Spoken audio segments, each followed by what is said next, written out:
Hello, everybody. Welcome to the Mustang Blueprint. My name is Logan Clark. Joining me here are Mavi Valentine and Dr. Kandy Stevens, Associate Professor of Education.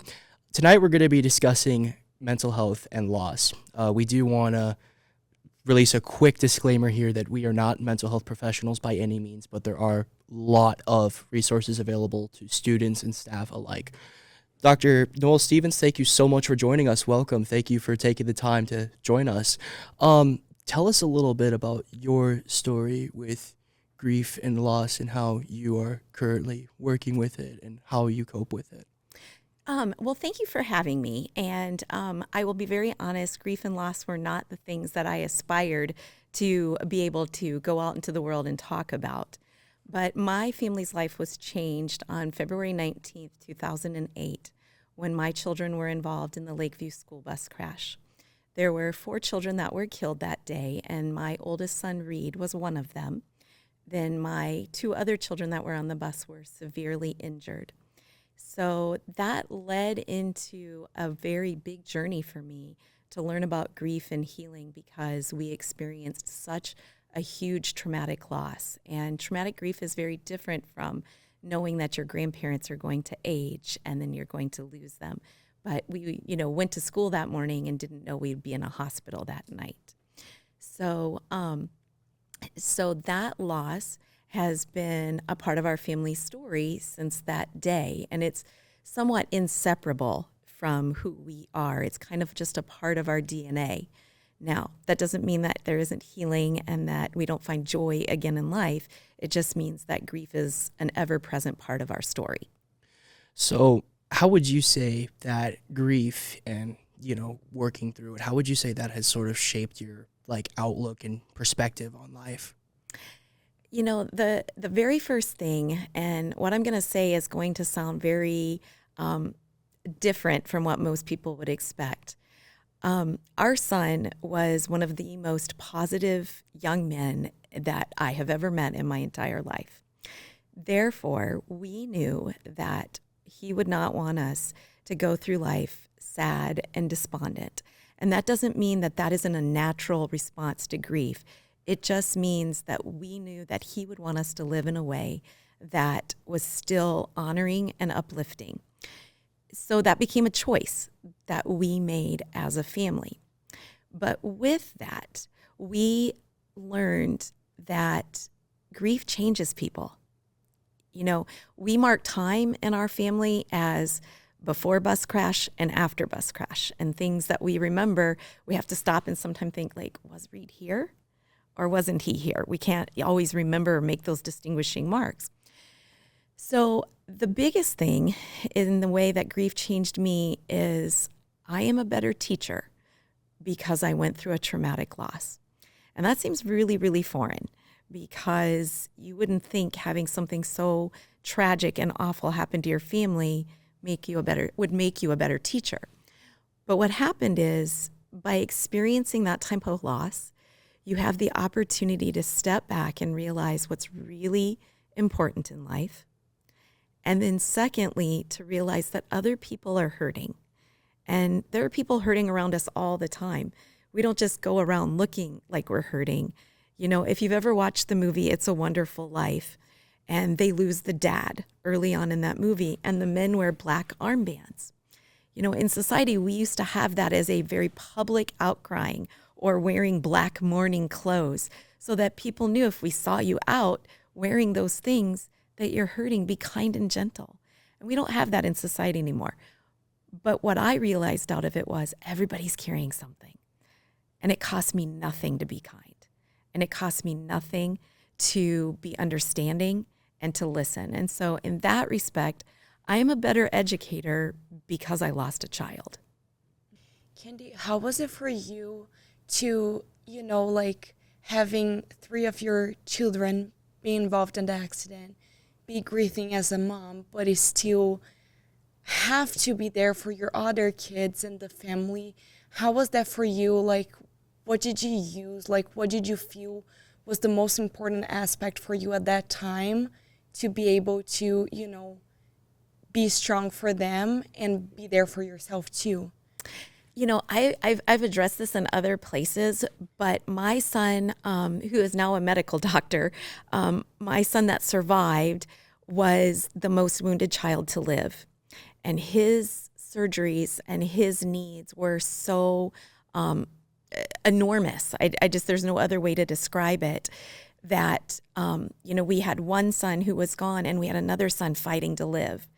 And in many ways, I think Sawyer fighting to live gave us something as a family for a rallying cry. It gave us some place to focus our energy. And in many ways, that meant that for us, our grief was deferred because we couldn't wallow in that grief in that moment. We had to be positive so that Sawyer would live and that Sawyer would walk again. And those were really important things for us. And our daughter, who was also on the bus, was also severely hurt, but we didn't know it right away. And that's probably one of the hardest things to go back and revisit as a mom. And even when I talk about it, I get a little bit teary-eyed. Our daughter was really hurt, but she didn't want to say anything because she was 8 and she knew mommy and daddy were hurting a lot already and that her brothers were hurting a lot.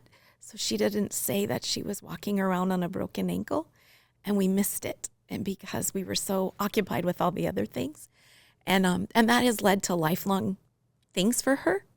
And because of that, it's one of those things where when I look back, I sometimes I'll be really honest, I don't know how we survived it.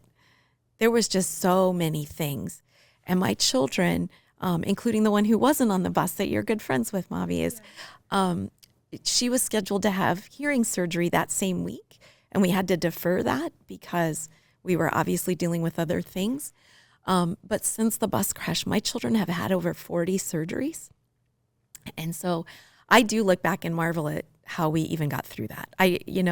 There are lots of things that helped us, and I know we're going to talk about that in this episode. But when I step back, I sometimes feel like I'm watching somebody else's life because I know I lived it, but it was just so much and so much going on. So I think the biggest thing and what I learned very, very early on is just do the next thing. And that's probably the best advice for grieving people that I've ever gotten, and it's what I continue to give, is whatever the next thing is that's in front of you, that's what you need to work on. So obviously you're an educator. I mean, you are the associate professor of education. With the world obviously changing every single day, a lot of things are evolving, like the internet, social media, the pop culture, sort of scene that we live in nowadays. And obviously mental health is becoming, a very big subject, every single day, like I said before, with the forever growing and adapting, involving internet. So as an educator, how do you sort of implement your experiences in the classroom? If you notice that a student's having a bad day or a student is struggling, how do you sort of implement your experiences in the classroom to help that student? Or what are some pieces of advice you offer that student?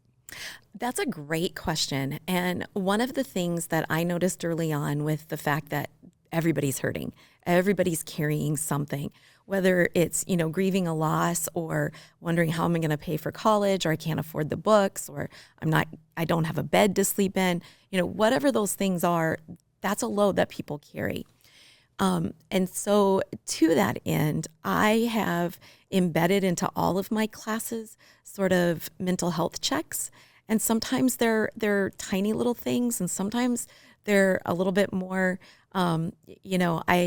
I was predominantly a middle school teacher, but I did do some time in elementary as well. And that object lesson. And one of my favorites is usually about week 3 in my freshman classes, because that's about the week that it hits, oh gosh, this is real. I am really in college and I am really on my own, and all these swirling things are impacting their lives. And a lot of it is mental health. So I come to class and I bring a big bowl of fruit, and I tell everybody to leave everything in the classroom, that they can take their phone and they can come by the door and grab a piece of fruit. And I just want them to go somewhere on campus that they can be back in 10 minutes. And during that time, I want them to eat their fruit, and I want them to listen to their favorite music. That's it. And they come back, and usually my classes are 8 a.m. classes, so they're not the happiest people in the world to have to get up as freshmen at 8 a.m., but nonetheless. And they come back and they're smiling, and they just look a little bit more upbeat. They're carrying themselves differently. And then we talk about, what are you feeding yourself? And what are the different things that you can feed yourself?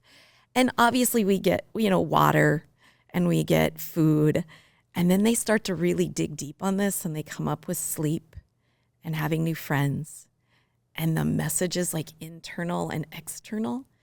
And so the message that we carry the rest of the time is, what are you feeding yourself? And oftentimes when I see them on campus and they're looking down or downtrodden, and I'll just say, hey, what did you feed yourself today? And that's like that cue that they know, I know that something's not okay. But I don't have to ask the question, what's not okay?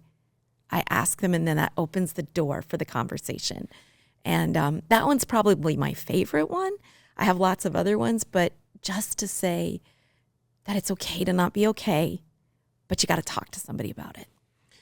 So speaking of like talking to somebody, what sort of resources are there for like students, faculty that are accessible at SMSU?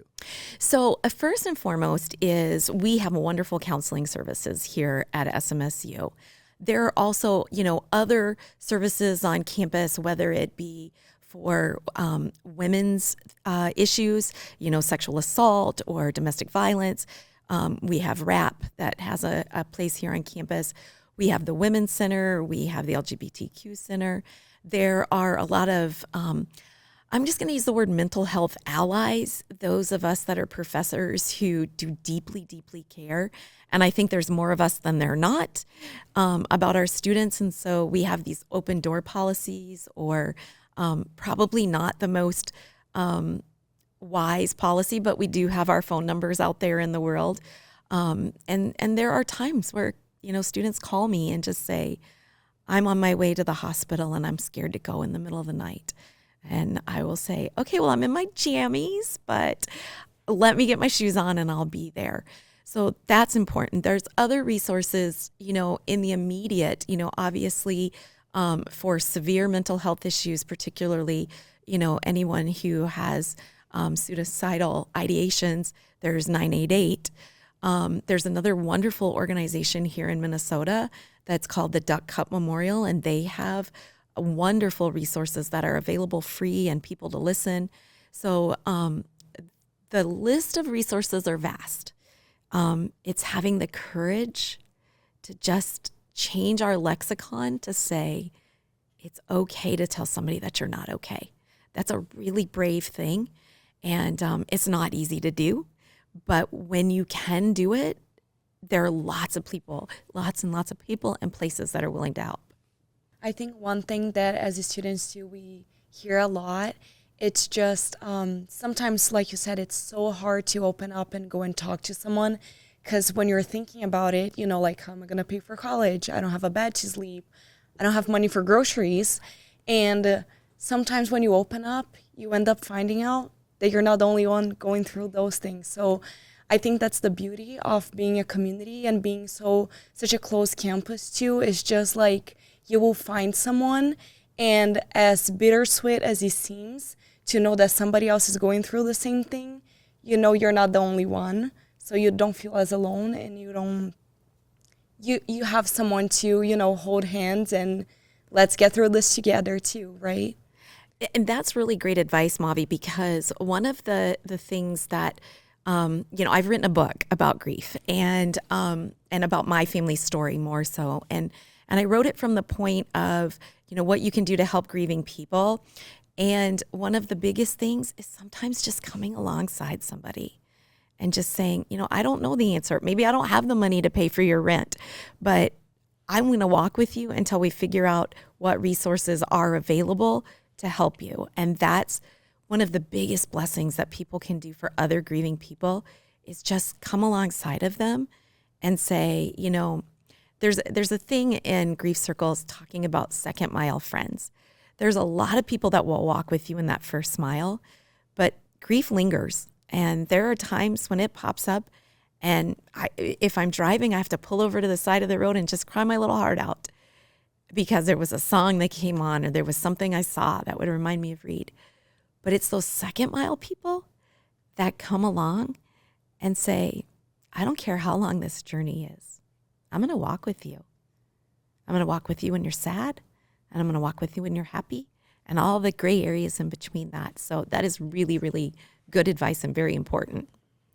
I love how you worded it earlier when you said it's okay to not be okay, because I feel like, there's way too much of a stigma, unfortunately, surrounding mental health and, the whole stigma of you got to be strong, you got to buck up and just keep pushing forward. But the fact that you as an educator are reminding your students, hey, it's okay to have an off day. It's okay to not be okay. That's important, especially coming from a person who's in that sort of position, just that reminder to students like, hey, it's okay. You can have your off day. So that's really awesome. And I hope that through those words that students sort of spread that around, like that message of, hey, you can have a bad day, it's okay. It's so important because you're right. There is a stigma related to mental health.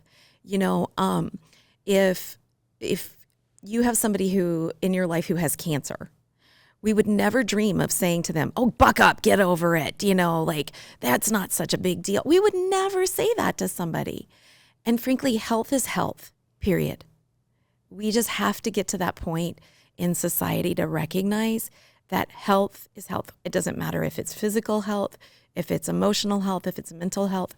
Health is health. And if it impacts somebody's day-to-day existence and their day-to-day living, then it's impactful, period.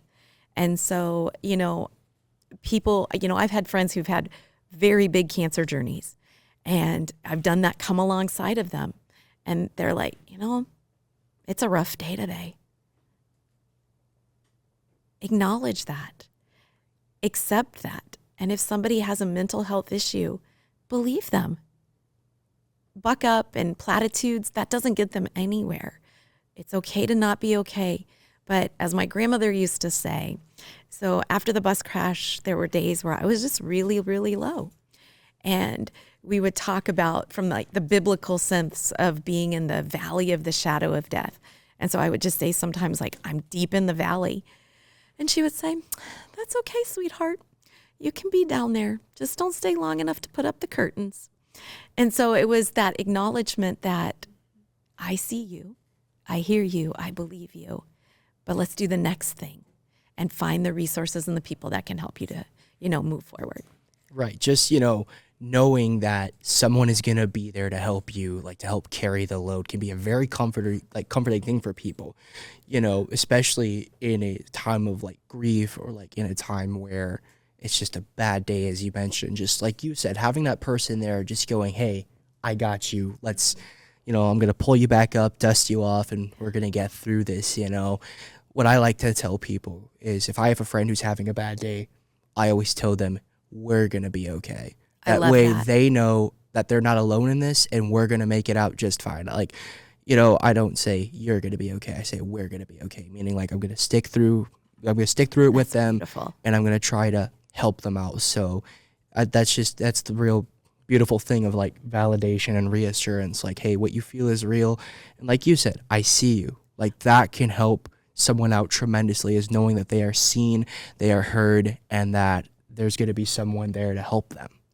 I think one of the coolest things that somebody's ever said to me, and it's such a beautiful visual, is that the most beautiful people on earth are those that come out of their own personal hell carrying buckets of water to go right back in to help the people who are experiencing it now. So I think that really ties in exactly with what you're saying.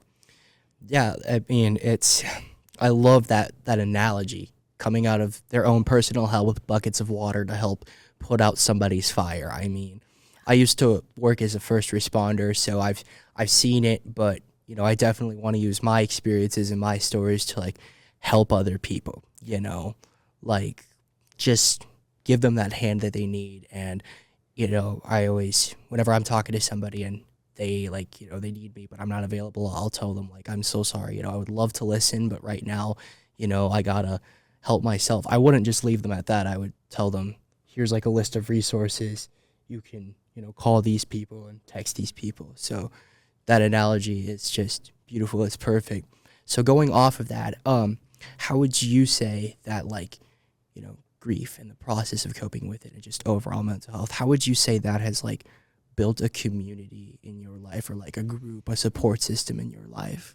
Yeah, I think it's those people that came out of similar grief stories carrying those buckets that walk back in for me was probably the best part. And some of the closest friends that I have today have all walked very similar grief journeys, or, ones that are tangentially related. And we show up and we recognize and we see that, this is what somebody needs, even if it's just sitting next to you and holding your hand. I have a friend that comes every year on the bus crash anniversary, and all she does is sit next to me. And it's a gift immeasurable. In fact, today, Reed went to a school here in town for preschool only. And those kids show up every year. That school shows up every year to rake my leaves just to say they remember him. And that is one thing that doesn't get talked about a lot in grief circles, is that there really are two deaths for someone. The first is when the person dies. The second is when nobody says their name again.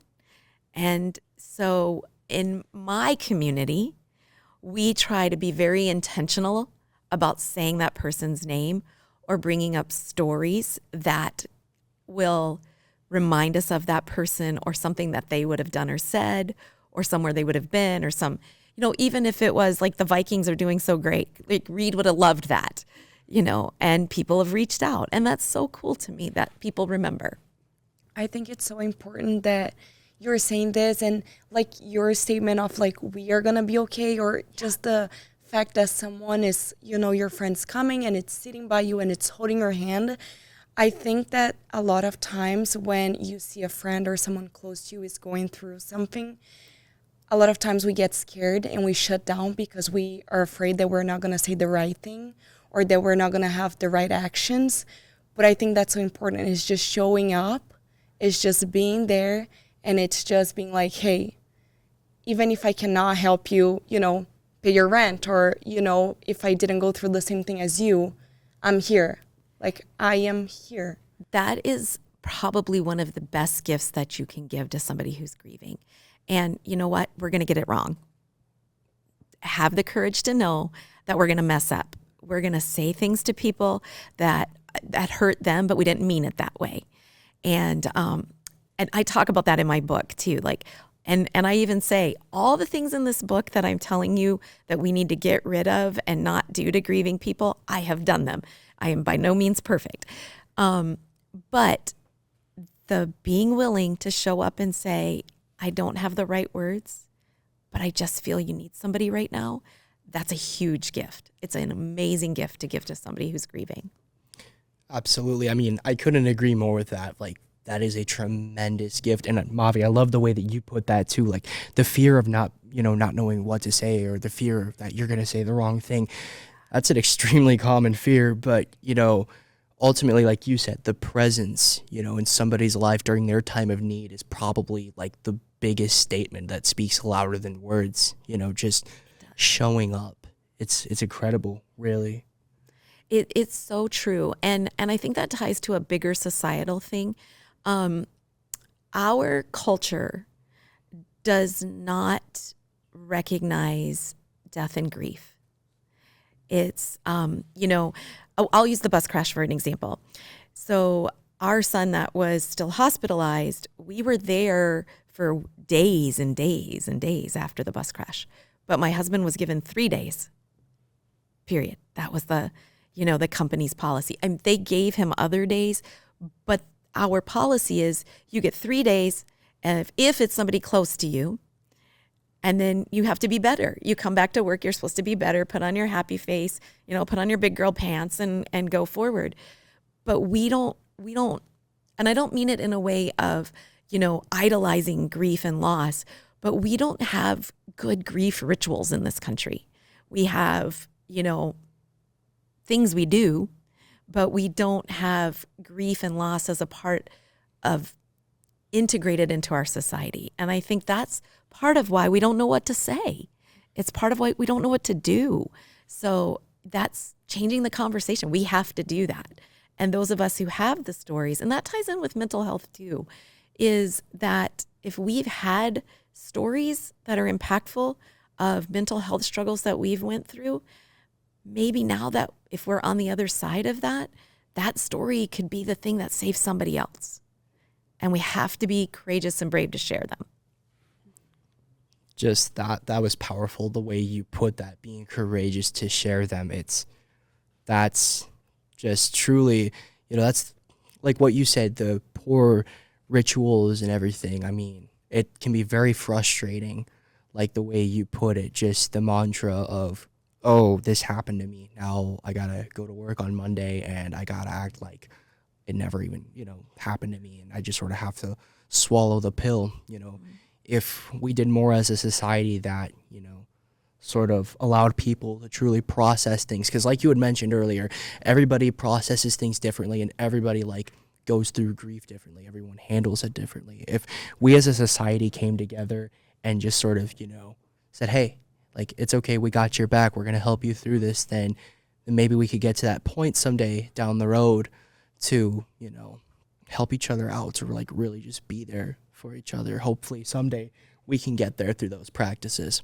So to wrap things up, I just want to ask you, what would your, key points or key advice be for students who may be on that, that nervous path, that scared, state of mind about reaching out or talking to somebody? What would you say to those students who may be in that place where they're like, well, I want to reach out, but I'm nervous, I'm scared, I'm worried? What would you say? So just so that I'm clear, if they're going to reach out to somebody who they think is hurting or they themselves are hurting? Well, let's say both. Okay. Both. So let's go with the first one, where if you see someone else and they're hurting or they've experienced a loss, acknowledge the elephant in the room. They haven't forgotten about the fact that they have experienced a loss. Just because we don't acknowledge it doesn't mean that's ever left them. So, just those things, I'm so sorry. And, I don't really have any of the answers, but I'm here for you. And be diligent, but not overbearing, because there is a point where you can go too far too.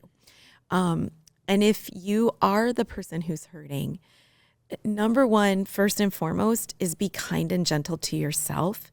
Some of those, what are we feeding ourselves, are messages that, this is wrong, or, why are you behaving this way, or why are you making this a bigger deal than it isn't? It probably is a really big deal. So be kind and gentle to yourself, but don't carry that burden by yourself. There's other bucket bearers out there in the world, and we would love to come alongside and help you carry that burden. So it's okay to not be okay. Be kind and gentle to yourself. And if you're not okay, you have to tell someone. Dr. Noles Stevens, thank you so much again for joining us tonight. And of course, big thank you to all of you for tuning in. One other, as a reminder, for a disclaimer, we are not mental health professionals, but there are so many resources and just options available for you to reach out. So again, thank you so much, Dr. Noles Stevens, and thank you all very much for tuning in. We will see you on the next episode.